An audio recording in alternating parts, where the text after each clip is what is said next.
It's been nearly 5 months since Jaylen Kemah pled guilty to manslaughter in the death of her son, Peter Boy. Now she's no longer behind bars. Okay, so Ms. Kemah, what I'm going to do this morning is I am going to grant you supervised release. So I will order at this point no contact with the Acoles. And Ms. Kemah, you have any questions on your conditions of supervised release?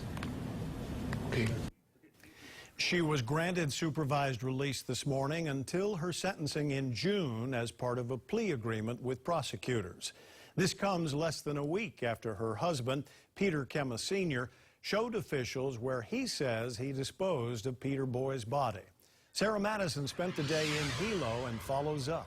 Sarah? Joe, I'm at Hawaii Community Correctional Center. This is where Jaylen Kemah was held for a year. She has been released this morning and is under supervised release, which means she has to follow strict guidelines. What would you like to say to your children? Under supervised release, Kemah is not allowed to contact her children and family involved in the case. Specifically asked the family yesterday if they wanted to have any contact, and at that time we talked to them. They said they had no desire at this time. Prosecutors say Peter Boy's family is going through a challenging time after recently visiting the location in Puna where Peter Boy's remains might be. We asked if Peter Boy's mother would also be visiting the site. I'm told officials are working with Kemah's attorney. So we had asked permission from Mr. De Lima if that was possible. And so at this point we're going to discuss it with the police. Mr. De Lima is willing to have his client go out there. We're not sure at this point, though.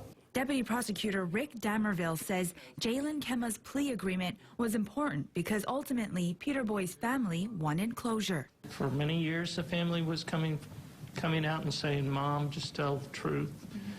And, and they basically were asking for their mom to do that. And the dynamics of child abuse, spouse abuse, is very, very difficult and hard to understand.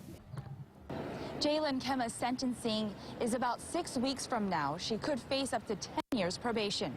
Reporting in Hilo, Sarah Madison, KHON 2 News.